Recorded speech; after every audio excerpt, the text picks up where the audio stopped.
Hello and welcome. I'm Dr. Adam Dorsey, a psychologist in Silicon Valley, and I am the host of Super Psyched, a podcast dedicated to supercharging your life. Each episode contains fun, high-quality interviews with experts looking at psychology from all angles.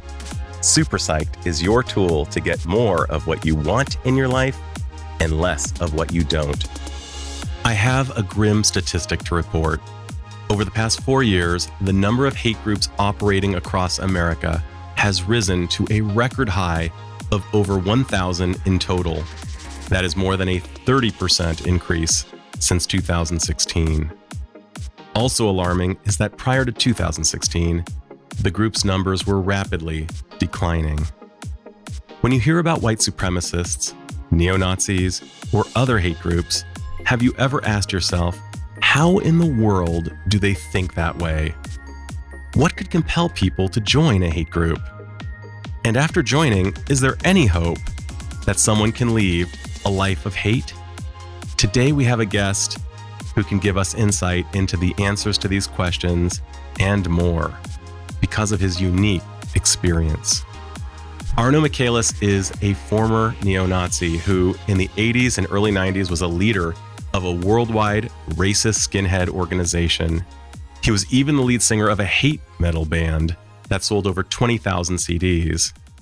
In a 180-degree turnaround, Arno now works tirelessly to educate the public about hate and hate groups and works hard to get people out of hate groups of all kinds. He is regularly interviewed by the national media to provide his valuable insight into the activity of hate groups, and he assists organizations including Against Violent Extremism, Search for Common Ground, Parents for Peace, and the Forgiveness Project, which was founded by Reverend Desmond Tutu. He is also the author of My Life After Hate and the co-author of The Gifts of Our Wounds. On a personal note, Arno and I have worked together to provide education at both Facebook and DigitalOcean, and I have come to know him well. He has had dinner with my family and has spoken to my book club. I have experienced him as a man of great integrity, transparency, and kindness, and a man who has reinvented himself in ways that I find both stunning and inspiring. So please, listen in as Arno and I do a deep dive into the psychology of a former neo-Nazi. Arno Michaelis, thank you so much for joining us on Super Psyched. Welcome. Adam, it's my pleasure. I always love an opportunity to talk with you, brother. Oh, that's great. You know, I just want to give the listeners a little bit of a background on how you and I met. Back in the day, I was at about, I think it was October 2016. I brought you over to Facebook to speak to the safety and counterterrorism teams about who you were and what you knew about hate crimes and hate organizations, given the fact that you had a background as being a neo-Nazi way back in the day and being somebody who came out of it and having that insight as well. And I remember you and I just hit it off so well. And afterwards you said, dude, you want to hang out afterwards? And I said, I do, but I have to go home. It's Thursday night. But Arno, tomorrow's Friday. Hey man, do you want to come over for a Shabbat dinner? And you said, yeah, I'm down. So I call my wife and I say, hey honey, is it cool if we have a former neo-Nazi over for Shabbat dinner? And she said, sure. And then the next day you show up with Didine Umanyana, a survivor of the Rwandan genocide, a beautiful woman who's been out of Africa for, at that time, a few years. And each of you is holding a massive pumpkin for my two children. And what ensues is what both of my children and my wife describe as the best Shabbat dinner of all time. And I would concur. You were, it was just absolutely delightful. It really was, Adam. I something I'll never forget. And I've actually been to a number of Shabbat dinners since then. Oh, no kidding. Yeah, and I will say yours still stands as the best. Oh, dude, I'm so glad to hear it. I've enjoyed the company at all the Shabbat dinners I've been to, but the company at yours was unsurpassed, as was the food. Oh, so. That's awesome. That's awesome. Yeah, I remember I grilled something special that evening. Well, my man, I'm grateful that you're going to be sharing with our listeners a little bit about your insights from your very unique experiences. And I was wondering what emotions or wants got you to join a neo-Nazi group? Was there something missing from your life that you were hoping to find there? That's a great question. I think the simple answer as to why I became a neo-Nazi was just because it pissed people off. You just want to piss people off. Yeah, and it sounds like it's just so thoughtless. It's just so like I don't think there's a good answer to that question. I don't think there's an answer that anybody could say like, oh, this is why I became a neo-Nazi, and someone would say, oh, okay, that makes sense. Like I don't know that there's an answer like that, but mine especially is just particularly like dumb. But that's really what it was. I was raised by a mom and dad who neither of whom are racist or anti-Semitic. I wasn't exposed to that as a child. In fact, for a good chunk of my childhood, I was like very against racism and very much for like the underdog and marginalized communities. I was a huge Bruce Lee fan. And I just watched that great doc on him on ESPN, Be Water, on Sunday night. It was fantastic. And it really reminded me how, Bruce's whole story was like a story of being like, hey, the way you portray Asian people is not cool. And this is like how Asian people should be portrayed. And I remembered as a kid, I caught that. I was very much one of the reasons I was a Bruce Lee fan was not just because he was like this kick-ass martial artist, but also just because he was like a warrior for underdogs and for people who were being marginalized. And that was a big attraction to me for him. And I was also, before I became a skinhead, I was a break dancer. I was like one of the few, like before it was a cool thing, I was like one of the few white kids who were out b-boying Run DMC and Grandmaster Flash and things like that. And during that period of my life, which was like 7th grade, I wished I was black. I thought, black kids are so much cooler than I am, like just a lame old white kid.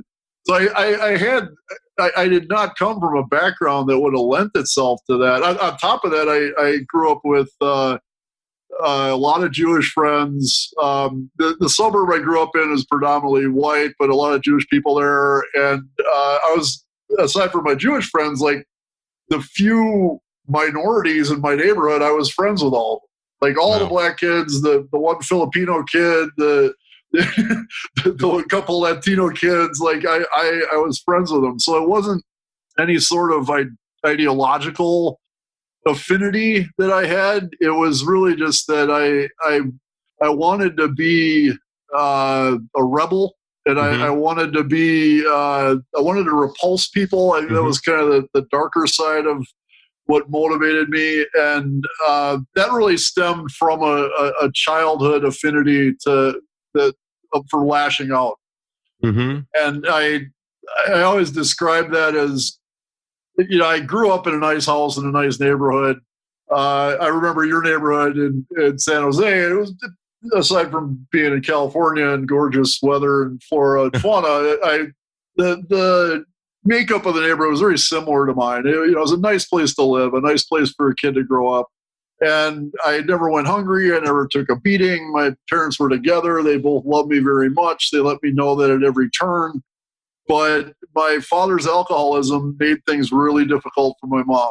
And there was a lot of financial strain on her. She basically had to take all the financial heat of the family. And sometimes she was working 2 jobs to pay the bills because my dad was kind of slacking in his alcoholism. And their relationship sucked. They were constantly fighting. And my mom was really miserable throughout my whole childhood. And that hurt me. And of course, all this is like Monday morning psychoanalysis. Like I wasn't aware of any of this at the time, but looking back, this is kind of what I gleaned from it. And rather than be a good kid and be like, hey, Mom, I love you, how can I help? I just started to distance myself from her and from my dad, who, despite the disease he has, he loved me very much. And he made that very plain. And he was doing the best he could. And of course, that made my suffering worse. And that's when I started lashing out at other kids and getting a thrill from it. Mm-hmm. So I love disrupting the school bus. I love disrupting the classroom. And it was very much the same kind of dynamic that you go through in substance abuse addiction, where the amount of substance that gets you high that first time doesn't get you high 10 times later, and you got to keep escalating it to get the same kind of high. And that's what led me to, from bully on the school bus to fights in the schoolyard to breaking and entering to vandalism to drinking myself to 16-year-old Arno, where I'm a full-blown alcoholic. I've been violent since I was a little kid. And in addition to being newly addicted to alcohol, I'm very addicted to repulsing people and lashing out. And nothing pisses people off like a swastika. Yeah, and you got a real adrenaline rush. I'm wondering, as you're describing distancing yourself from your parents and distancing yourself from others, it sounds like you were also distancing yourself from yourself. You weren't willing to get to know something that existed within. So you looked for something outside of yourself that would give you a really big high. And instead of really becoming intimate with, the uncomfortable shadow material that existed within you, you just basically said, I'm going to tell everybody off. I'm going to get a really big kind of meth-like high from being bad. And I'm wondering what, looking back, you described Monday quarterbacking. And by the way, for those who are listening, Arno's nodding his head at everything I'm saying, so it sounds like it's resonating. But I'm wondering, as a Monday quarterback, what was inside you that perhaps had you attended to it, might not have caused you to enter such an extreme arena as white supremacy? You're pretty good at this, Adam. It's almost like you went to school and did this for a living. It's almost like I'm a psychologist or something. Right? Yeah, it's crazy. Very astute observation, and I think a lot of the dynamic happened where things went really horribly wrong. And I'll reiterate too. I had a pretty idyllic childhood. Outside of my mom's misery, I had a childhood that literally billions of children on this planet would think they won the lottery. They switched childhoods with me. So I never want to make it sound like, oh, I had this horrible childhood. That's what made me do this. But when you're talking about what was inside and what was happening inside, from my earliest memories, all the adults in my life were fawning over me. I was this golden boy. He's so wonderful. He's so gifted. He can do anything.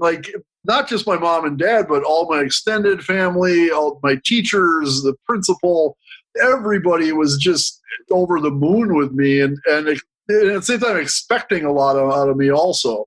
And again, my Monday morning psychoanalysis is looking back. I think while everybody was saying how wonderful I was, because I was hurting and that wasn't being addressed, I think I got it in my head I'm not wonderful. I'm horrible. And if you don't believe me, watch what I'm going to do to this kid. Watch what I'm going to do to this teacher. Watch what I'm going to do to this school. You are all going to fear me. And I think that was my unprocessed suffering that was making me feel that way. And it's interesting, going back to my Bruce Lee fixation, my first answer when people say what could have diverted you is martial arts. And I remember growing up in my well-to-do suburb of Milwaukee, I was the poor kid. So even though I did have this idyllic childhood, I grew up in a neighborhood of people who were very, very wealthy. And all of my friends took taekwondo or karate or some kind of martial art, and my parents just couldn't afford it. And there was one, the summer between third and fourth grade, the school district rec department had a 6-week judo course that you take in the high school gym. And it was pretty cheap. It was $75 for the whole 6 weeks. And so my parents, knowing how much I love martial arts, got me in there. They scraped up $75. And I'll never forget walking into that class for the first time. The sensei was a woman, Latina, who was an Olympic judokan, and she was tiny. She was taller than me between third and fourth grade, but she was maybe 5'4" or something. And this is a class where it was kids and adults, and there were grown ass men my size now, 6'3", 220 pounds, And this woman would just take them and go, kapow! And like, just like toss them around like they're nothing. And I was just in awe of her. And not only in awe, but she commanded my respect. Just by being in her presence. And up to that point in my life, and up till could be argued very recently, there wasn't like an adult on earth who could tell me what to do. Right. When I was in this woman's presence, I stood there like at attention, silent, like waiting her order. And it was because I was so into the idea that sensei student relationship and also really in awe of the presence that she had. She was a great teacher and very just like connected to you on a spiritual level. And I think martial arts, when done right, it's a very spiritual thing. It comes from out of Buddhist temples going all the way back. Sure. So I loved judo and I was very good at it. I was kind of a natural at it. And I got my orange belt, which is 2 belts up in 6 weeks. I was competing in tournaments. I lived for it. But then after the 6 weeks, the lessons kind of transferred back to the private judo studio where they wanted $75 a week. Right. And my parents were like, yeah, we don't got that. Sorry. And so now I'm heartbroken at not being able to continue judo. And I'm angrier than I was before. And now I'm more dangerous physically than I was before because I have like these basic judo skills to throw people around, but I didn't complete. It's kind of like Luke running off from Yoda's training in Empire Strikes Back. Yeah. And becoming and going the way of Darth Vader in this case. Right. Instead of actually finishing the training. I had the physical element of the training down, but I didn't have the spiritual element of it. And I really believe that had I stayed in judo, it really would have meant an entirely different life for me. That makes so much sense. I mean, you would have learned respect. You would have felt good about how to channel your energy. You would have had a way of really, really attending to your body in a way that would allow you to discharge a lot of perhaps just uncomfortable feelings. And of course, fantastically, I would wonder, what would have happened if you'd had a place to talk, but maybe given your age, it would have been hard to actually articulate the words that would have been necessary. So perhaps doing things in a very physical way. Bessel van der Kolk has really written a great book called The Body Keeps the Score, and he describes various body techniques to really discharge trauma and other energy. So, it's wondering, since you double down, you became part of a punk band, a Nazi punk band that actually sold the most albums, I believe well over 10,000 of your compact discs. You doubled down and you entered this world and kind of were willing to transcend all of your love for Bruce Lee, all of your love for your sensei, who was a female of Hispanic descent. You and your love for Run DMC and breakdancing, you were willing to just kind of throw all that aside, double down, really join up big. What did you have to kind of press down? What did you have to kind of shunt within yourself in order to really merge with that hate? It was in like an ongoing active suppression of the knowledge of my inner wrongness. That again was going on from day one of my neo-Nazi career, which went on for 7 years. I knew it was wrong to hate people. I knew it was wrong to hurt people. I had not completely forgotten about my sensei and Bruce Lee and the Beastie Boys, who were Jewish all-time favorite hip hop groups. And it made it require a lot of energy to maintain that kind of mindset. And again, going back to the addiction analogy, I'm an alcoholic. I drank profusely for 20 years, from the time I was 14 till I was 34. I'm going to be 50 this year, so I've been alcohol-free for a good chunk now. But I know, being an alcoholic, that you do things for alcohol that you don't feel good about, but ultimately the alcohol wins. Like it doesn't matter if you feel good about it or not. I worked with a lot of people who were recovering heroin addicts. And like when you get into hard drugs, you hear these real horror stories about what people have to do to get their drugs, not just like stealing stuff, but prostituting themselves, just like opening themselves out to just sexual slavery in order to get a hit. Right. And they don't feel good about that. They feel horrible about that, but they don't care. All they care about is getting that hit. And for me, the hit was that rush of people, the fear that people show, and not only fear, but the hostility that people show in response to a swastika.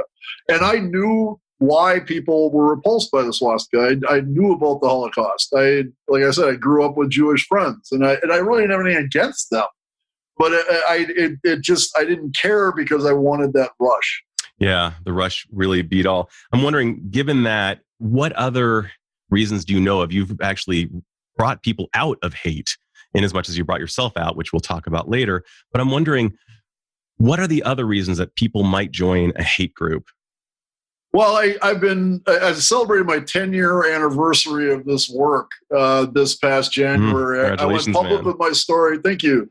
On the MLK holiday strategically in 2010. And so this past January was my 10-year anniversary of whatever the hell it is I do now.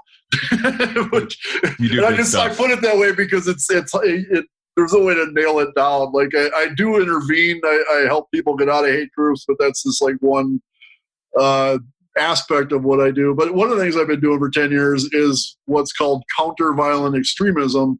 And the team you mentioned at Facebook is an example of a corporate effort to do that, which I think tech companies that's ground zero for this kind of stuff, so that they're behooved to have those kind of efforts.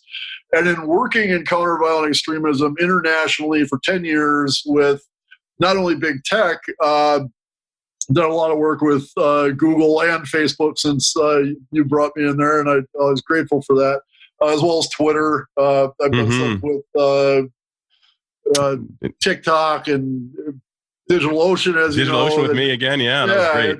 It's as well as a lot of law enforcement from local to federal levels. So important. Military, and this is from countries all over the world. And the common thread you see behind all forms of violent extremism, one of many, because I've worked with former members of ISIS, former Al-Qaeda, former Boko Haram, as well as former white nationalists of every flavor you can imagine, as well as one of my closest friends is a former Antifa from Denmark. And the common thread that sticks out when you're talking about why people join these groups is identity, purpose, and belonging, which I believe are basic human needs that all human beings have. Fortunately, most people find healthy answers to those needs. Sure.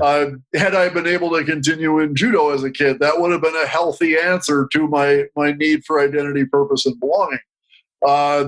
So martial arts is a way that it's answered in a healthy way. Faith for some people, just a great family or academics, activism, music, what have you. But when you don't have a healthy answer to those needs, there is a host of unhealthy answers just waiting to swoop in. And one of many is that violent extremist narrative.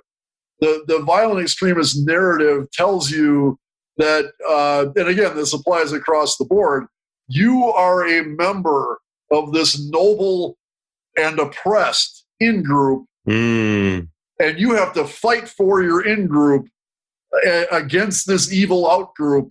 Otherwise, your in-group is going to perish. And if you drop in the words Ummah and infidel for his in-group and out-groups, you now have the story of ISIS. If you drop in the word white race and Jews as the in-group and out-group, now you have the story of your basic white nationalist. It's just the particulars of the in-group, out-group are really arbitrary. Right. It's the narrative itself that's so seductive. The perception of a common enemy we've seen in social psychology is one of the greatest ways to unite forces. And you just say it so beautifully. identity, purpose, and belonging. I mean, there's this storm raging inside of these guys, and they're thinking to themselves, I need something, someplace to kind of focus this storm. And a common enemy will really, really quell the itch for identity, purpose, and belonging. Oof. Not only that, it's an easy way out. Easy. I would talk about a lot about how I used to recruit. I call him Joe Pissed Off White Kid. So totally. I got Joe Pissed Off White Kid in front of me. And from a psychological standpoint, it really interests me now that my method to recruit Joe Pissed Off White Kid 20, 30 years ago is the same method I use now to intervene with Joe Pissed Off White Kid and get him out. And that is step one. I want to find out what's hurting them. Yeah. Now, I wasn't cognizant of this back in the day, but looking back is exactly what I'm doing. If I want to find out what their pain is, and back in the day, I would blame that on Jews. Right. So you're hurting, so let's go blame somebody. So the classic response, and this kind of plays into the very important role gender takes in violent extremism, which I've always really respected. I'm grateful for the lead you take with men and emotions and things like that. But a classic response is what's pissing you off, Joe Pissed Off White Kid? They're going to say, I don't have a girlfriend. Right.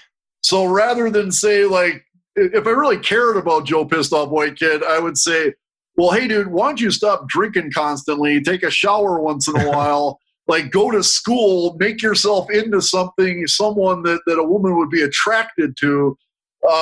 That's difficult to do all that stuff. That's work. It's difficult for any human being to look inward and be like, hey, what do I need to change to better my situation?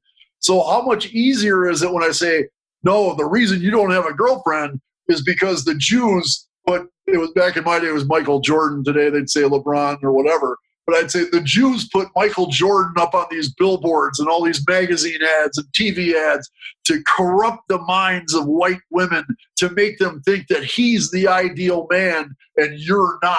And that's why you don't have a girlfriend. Wow. That is amazing. So the same methods to recruit are the same ways that you get people out. That is absolutely incredible. So let's just hear about, before we even go into that piece, how did you get out? Well, the simple answer is exhaustion. It was exhausting on so many levels. The prime exhaustion was the one I talked about already, where I knew what I was doing was wrong. And I had to constantly suppress this knowledge of my inner wrongness with alcohol, with violence, with just surrounding myself with other angry white kids. The white power music was a really important aspect of that. The music was really fast and aggressive, and it pumped up your adrenaline, and it made you numb to your connection with the world, because the lyrics were so hyper violent. Yeah. Powerful. Well, and again, very much like a drug. Oof. What was also exhausting, though, is the fundamental ideology doesn't allow for any kind of free thinking. Yeah. It doesn't allow you to take in elements of art and culture and society that you once took for granted. Right. So I grew up in Wisconsin. I'm part of a cult called the Green Bay Packers, and we wear cheese on our heads and all kinds of crazy shit. I know a lot of good people in that cult. There you go. Yeah. If you're going to be in a cult, it's not the worst one to be in. Right. It's the only publicly owned football team, actually. Oh, that's very cool. I didn't know that. Yeah, it's a cool team. But as a skinhead, I can't get my buddies around and watch the Packer game. Because any NFL football team is basically a bunch of black guys and a bunch of white guys who have to not only get along together, but they have to play as a unit if they want to have a prayer when in a football game. And in the white nationalist ideology, this makes football an enemy of the white race. Wow. Because I find this very interesting that if you listen to a lot of self-proclaimed communists, they'll say professional sports is to dumb down the working class so that they don't know how oppressed they are by the capitalist overlords. And I'd be like, that's interesting, because in my day we thought that it was it was the Jews dumbing us down with professional sports, so we wouldn't know how oppressed we were by the Zionist occupational government. Again, same story, different principles in the story, not Sure. principles, different characters in the story. So it was exhausting to cut myself off from culture like that. And it not only was sports, but it was film. I've always been a huge film geek, and my favorite movie then as now is among a host of favorite movies is Blade Runner, starring Harrison Ford, which I just one of the masterpieces of film ever created. And I remember I was at a paramilitary white power like summer camp when I was 18. And one night we go to a gas station to rent a movie, and it's me and like two of my skinhead buddies. And in this gas station, they had Blade Runner for rent. And I'm like, dude, let's get Blade Runner. Let's watch that. And before I even popped it in, one of the guys was like, you know, Harrison Ford's a Jew, right? Changed his name from Rabinowitz or something. And for a lot of actors in Hollywood, there's truth to that, because a lot of times you couldn't, back in the day, you couldn't get work. Right. If you're an actor, your last name's Rabinowitz. I don't even know the story of Harrison Ford or what his deal is, whether that's true or not. But in any case, like, I'm trying to watch my favorite movie, and here's these guys like harping about it the whole time. And I'm like, we just shut up. It's an awesome movie, man. Just like for 90 minutes, can you just stop with your bullshit? And it just, things like that left and right would happen. And I got chewed out for being a race traitor, for loving this movie. It's called what? A race traitor? A race traitor, yes. You are a traitor to your. I'm a traitor to the white race for liking that. You did that for watching any Hollywood movie, right, or anything on TV. You were a closeted Seinfeld fan. I was. The sitcom Seinfeld was actually a big part of my turnaround, because it was so like unapologetically Jewish. And when it was at its peak, my girlfriend, who was also a neo-Nazi skinhead, but she kind of like matured faster than I did, as women usually do. And she kind of just wanted to live a normal life at this point. And she loved that show, and she worked Thursday nights when it was on, so I had to tape it for her. And we couldn't write Seinfeld on the spine of the tape, because if my guys came over and saw that on the bookshelf, like, that would be it for me. I'd be done as a white nationalist for like watching this Jewish sitcom. So we put it on a tape that said Amber's second birthday party, because we knew no one would ever ask to watch that. That's brilliant. Amber's your daughter. Amber is actually my daughter's mother's second daughter. Got it. My daughter's her third. But not only is that kind of the whole situation kind of Larry David, Jerry Seinfeld humor in itself, but Seinfeld being like observational humor, where just going about your day-to-day life, you're reminded of it whenever you have a bowl of soup, or somebody's talking too close to you, or whatever. There's a billion things that like bring Seinfeld to mind. Yep. And when those things would happen, I'd chuckle about it like everybody else. Sure. But then that inner voice would say, like, well, does Jerry Seinfeld get to live in your whiter and brighter world? Right. Do you think if he does, do you think he'd be very funny when you're killing all the other Jews? And like the only answer to that is, I'm full of shit.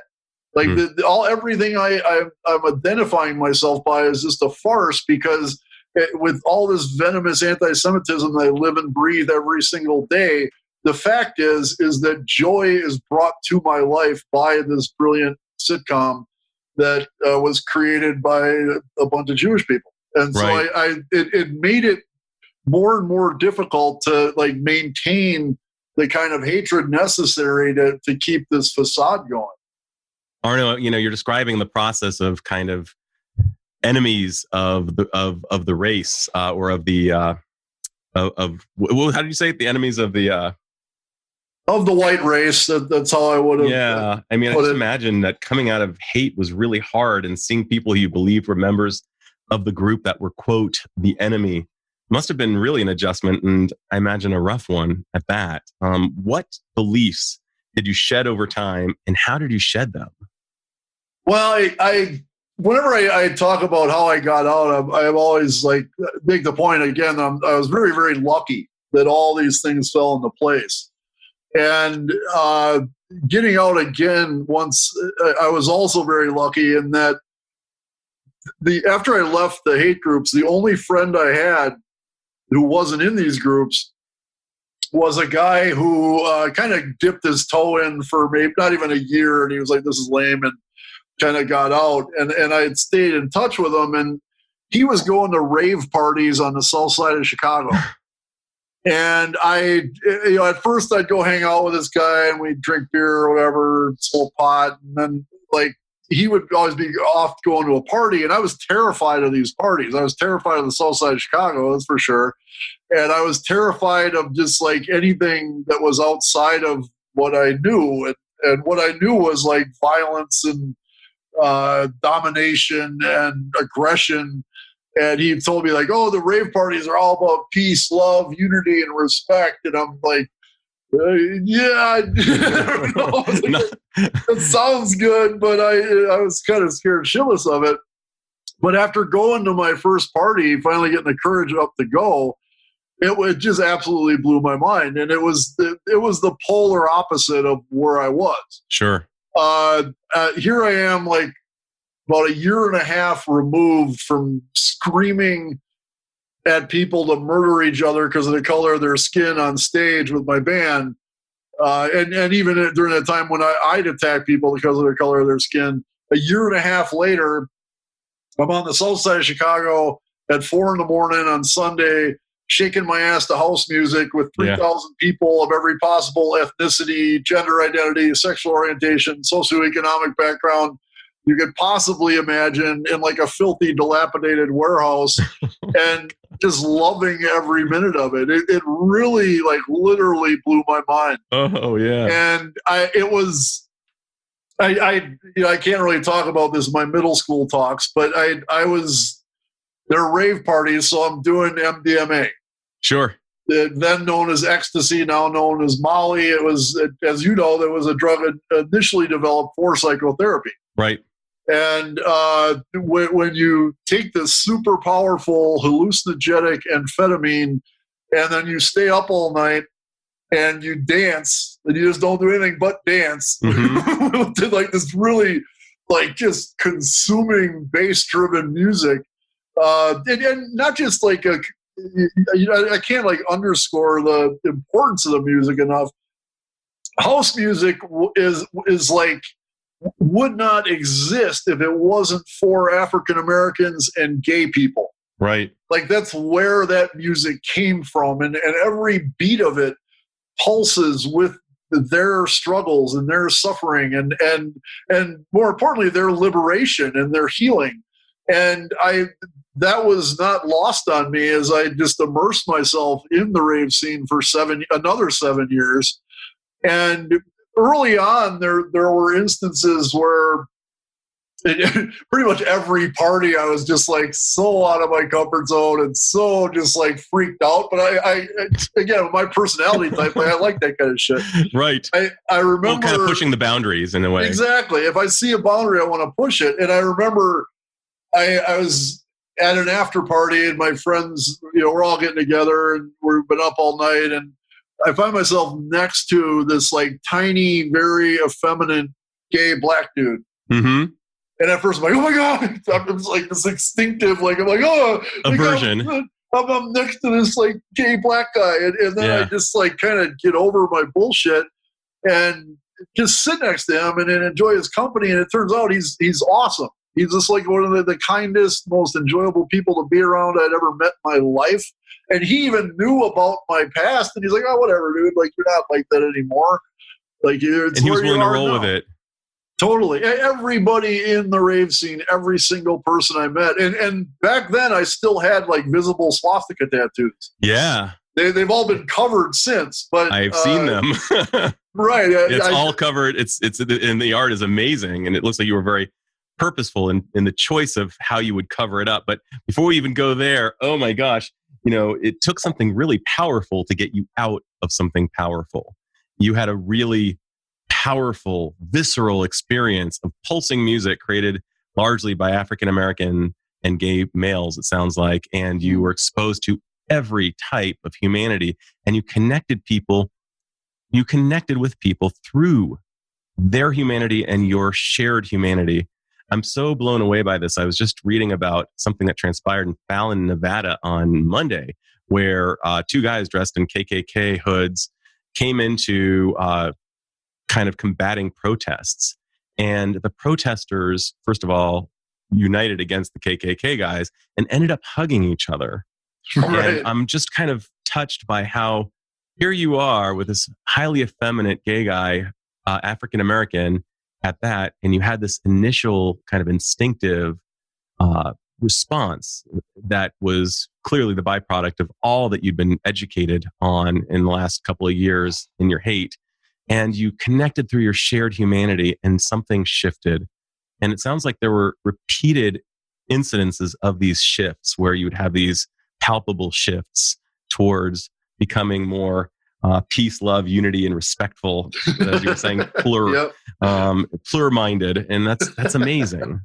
Were there times that you almost kind of had to talk yourself through it, or were there times when you found yourself regressing and saying, no, I don't think this is a great idea of this whole peace, love, unity, and respect. I'm actually going to go back to what was known to me. I never regressed ever. Wow, no relapse. The whole time it was very, very much like it was hedonistic because I was enjoying myself so much. I'm just like, this is awesome. This is the best way to live. This is the best life. Like, life's amazing. Humanity's amazing. I love everyone. And again, like, there were heavy drugs involved, but these parties are always Saturday night. And by Monday morning, you're back to normal. You're going to work, and it's like by Wednesday, the drugs are long gone out of my system. But I'd still be walking down the street and just see like some random dude walking toward me, and I'd be like, "I love that guy. Like, I hope he has a great day. Like, I hope everything's going well for him." I'd have like empathy and compassion for just random people on the street because I not only realized, like, I saw the possibility of that demonstrated every Saturday night on the south side of Chicago and the north side of Milwaukee and a cornfield in the middle of nowhere up north. It was very much a practice of placing myself in these hyper diverse situations and seeing just the power and beauty of the diversity. And one of the things that really drove it home, especially with my first party, I'm scared out of my gourd to be in the south side of Chicago. And this was like in the core of the south side of Chicago. And it not only wasn't dangerous, like there was 3,000 people at this party who partied for like 12 hours straight, and there wasn't a single fight.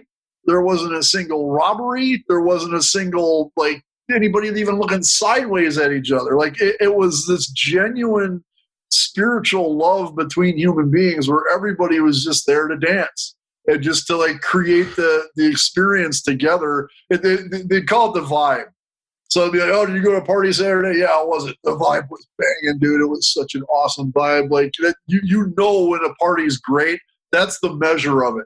The music, the venue, the lasers, like all that shit, even the drugs, they're all part of it, but like they all kind of come together to create that vibe. And the vibe is the measure of a party's worth. And I, in spirit, that I lived for that vibe. And I wasn't afraid of it. By the time I was done with that first party, I'm just like, I want all this I can get in my life. And like, this is all I want to do now. So I was never in danger of reverting. I think the biggest issue with that time in my life was that again, I can't say this in my middle school talk because I don't want kids to feel like, just taking ecstasy as an answer to their problems. But the problem with the hard drugs being involved is much, and other hallucinogens also, psilocybin, LSD, you have it, or what have you. The problem was that while I needed those things to kind of crack me open, and be part of my therapy in that sense, sure, before long, because I'm an addict, they just became part of masking and really running from reconciling my past. And so it wasn't until 2004 when I quit drinking alcohol, which is, I'm not a 12-stepper. I know this is very like frowned upon in 12-step circles, and I have all the respect in the world for 12-steppers, but like for me, I can't drink responsibly, so I don't. And when I quit drinking, like I really lost all my urge to do all the hard drugs, everything like that. Nowadays, I use cannabis because I beat the living shit out of my body for the first 25 years of my life, and I feel like I got my ass kicked every morning when I wake up. And I don't use cannabis till the evening, but just to say I'm not clean and sober. Sure. But I don't drink, and part of the catalyst of quitting drinking was looking back and saying like, yeah, all the ecstasy and the mushrooms and the acid, like that was all crazy and fun, but like I'm kind of done with it now. Like I don't need to do that anymore. I think it was an important part of the process, but you can get lost in that real quick and find that to be just another crutch, like just another thing in the way of you reconciling with your trauma and getting to the point where you can really truly like take a step forward in life. Wow. So you've been in two vastly different environments, one in which your heart was closed and one in which your heart has been really open. Can you describe the benefits and perhaps some of the negative aspects of having your heart so open? Well, the first benefit, and again, this started for me in the rave scene, and this is something I've taken with me to this day. Like before the pandemic hit, I'd be on the road 8 months out of the year. And internationally, I'd be traveling around the world, and wherever I go, I see other human beings because I practice doing this. I've been practicing it for decades now. I see them as my family, and especially if they don't look like me. And I get, yeah, I'm a white dude, but I'm also covered with tattoos, so not a lot of people look like me. But anyway, when I see other human beings, I still have that look where I'm like, hey, I hope they're doing all right. I think that when I look at other kids, I try to look at them as I look at my own daughter, and I find joy in just seeing a smile on a kid's face, or a look of wonder as they're driving by a Ferris wheel or something, and I just experience those little moments. And I think that can't happen unless you open your heart to the world. And I wouldn't trade that for anything. The downside is, and this is kind of cast as like the empath's burden and Sure. other language like that. But the downside is that when bad shit happens, like it hurts you. Mm-hmm. It hurts you directly. The murder of George Floyd just killed me. And I still like get choked up thinking about it now, and I have to be very explicit in saying like it kills me in my own way, but I have no idea what it's like to be a black person and see that at all. I like having to come from generations of trauma that it has that same face on it that this murder had. But even without having that ethnic and cultural background, just having my heart open to humanity, when I see something like that happen, it's a kick to the stomach, and it's very, very difficult to deal with. And there have been times where just in the past week or so where I've been super depressed, and I've actually kind of thought like I kind of wish I could just not give a shit. Mm-hmm. And just not care about what's going on in the world. Like I always I'm a scuba diver, and I'm one certification away from being a dive instructor. Oh wow! When you're a dive instructor, or excuse me, a dive master, and then dive instructor. But when you do that, you get a job doing that anywhere. And when I get really worn out and burnt out, I'm like, the hell with all this. I'm going to move to Honduras and be a dive instructor and just unplug from the world and just like be in the ocean with, tourists from Amsterdam or whatever. Not to say I'll never do that in my life, but at the same time, like I can't do that because I couldn't sleep at night knowing that there is such injustice and such suffering in the world, and I wasn't doing enough about it. So what are your coping strategies? The burden of caring really opens you up, makes you vulnerable to the sadness and really being the empath that you have become. And you have, for those of who don't know Arno, I mean, you've just got one of the biggest hearts, and you're just so full of love and just such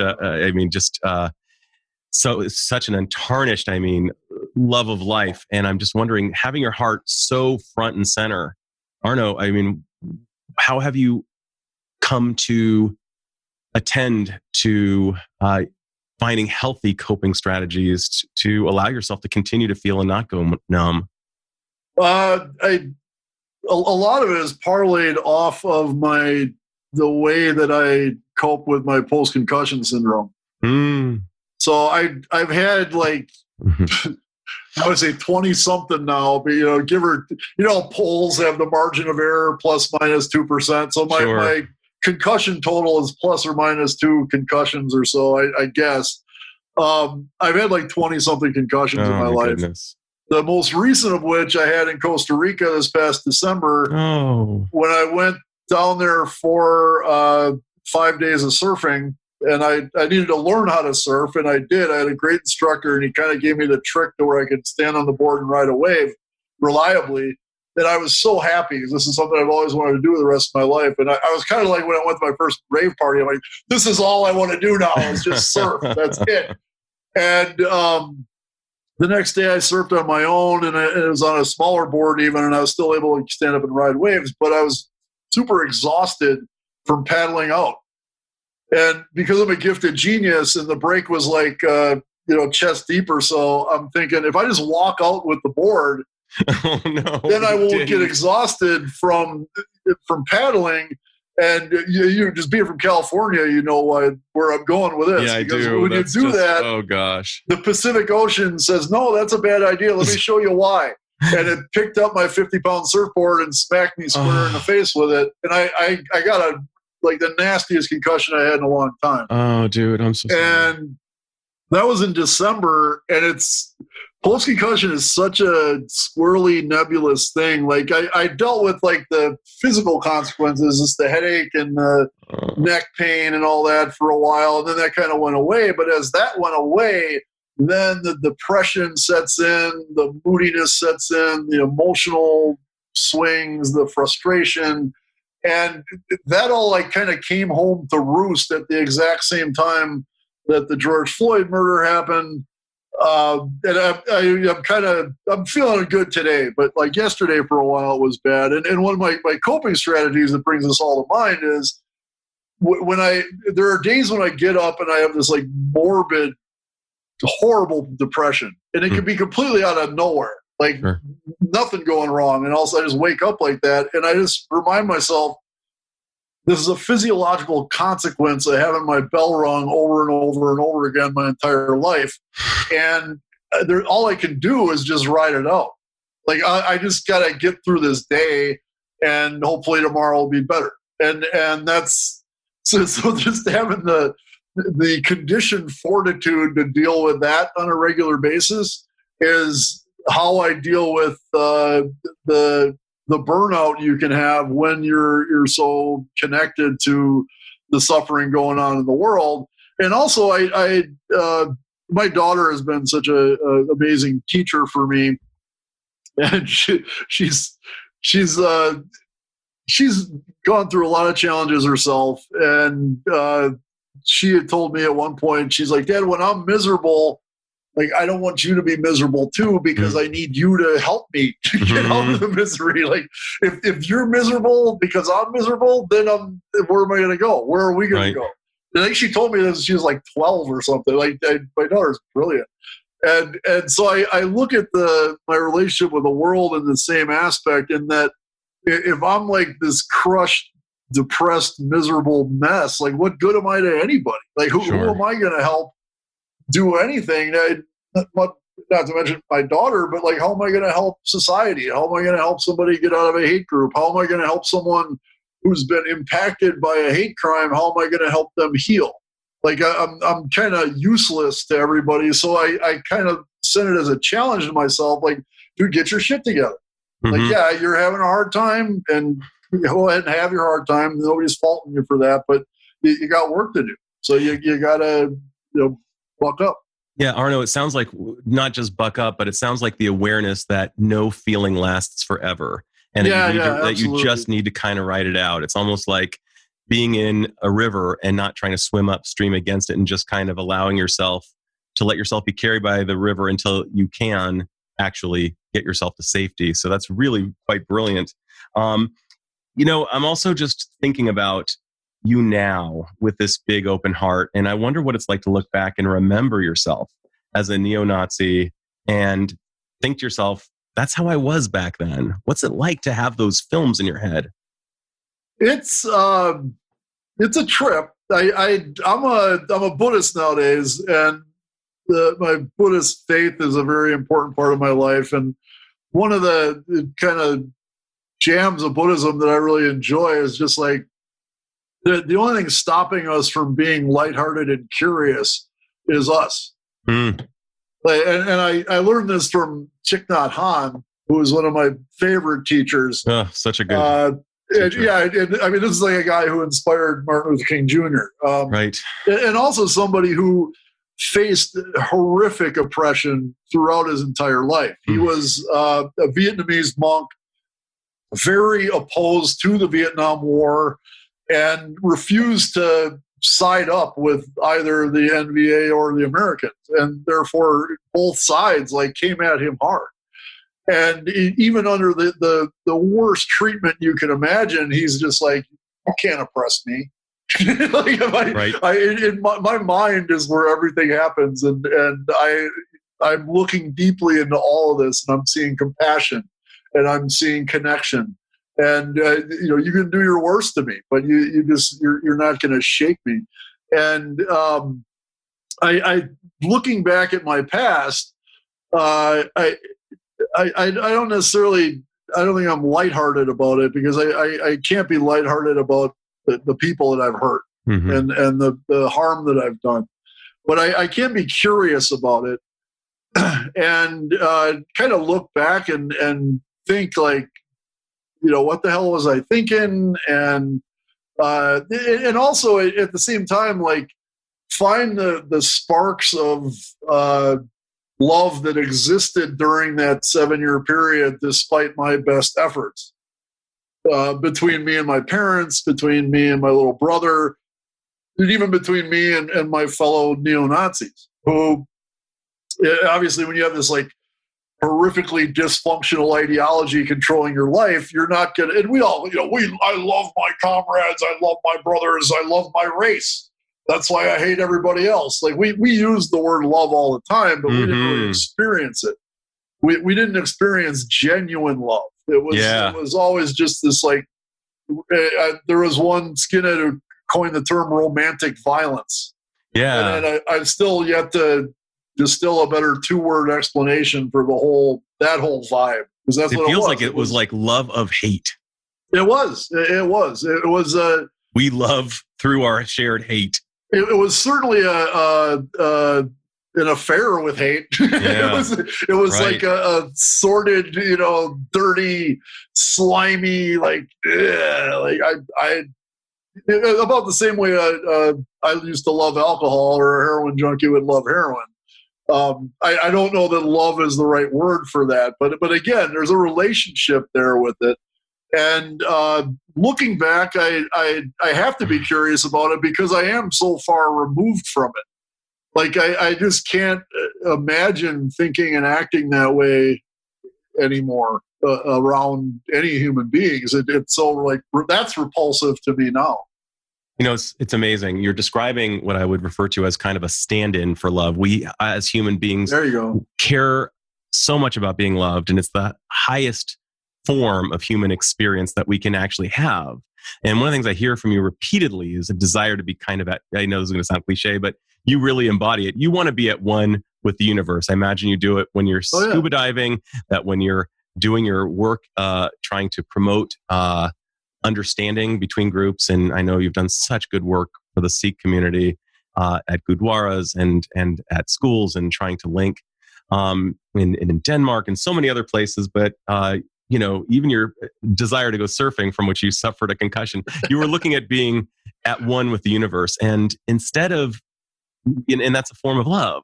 And you Absolutely. found that love in your life through your daughter and through a host of other ways. And there was no vulnerability within the neo-Nazi group, I'm guessing, and that the desire for love was also repressed and focused on hate in just kind of this toxic masculine form of just hate and finding love there. And that's I imagine ultimately very unsatisfying. And just looking at you now and just looking at how soft your face is, even though the softness in your face does not have anything to do with the fact that you're a beast of a man. I mean, you're just like very, very physically strong, and if anybody would feel very protected if they were walking alongside you through a dark neighborhood. But you have a softness in your eyes and in your face, and you're clearly so tapped into that love space.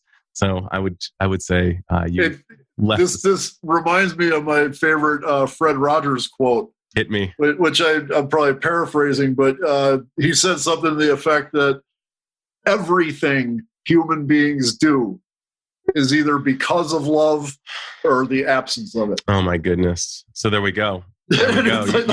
What else do we? Yeah, right. Mic drop. That's it. That's totally that mic can drop for. I don't like the only person who drop a mic like Thich Nhat Hanh. Right. Mr. Rogers. Mr. Rogers. Oh, it's so beautiful. And that you can say that to anything. Somebody say, what about this in life? What about that in life? What about you can go on, and every single time you can just reply with that. And you're right. It's like, why do they do that? Why does that person act that way? Well, it's because they're in love, or because they've never experienced love. I think that's a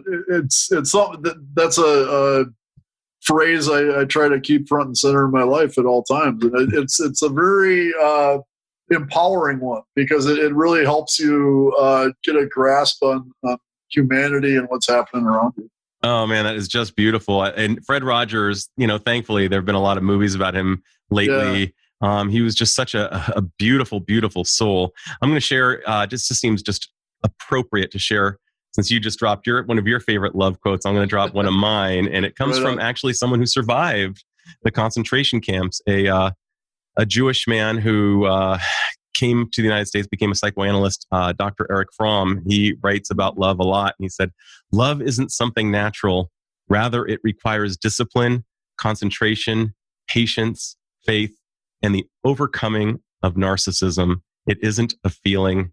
It is a practice."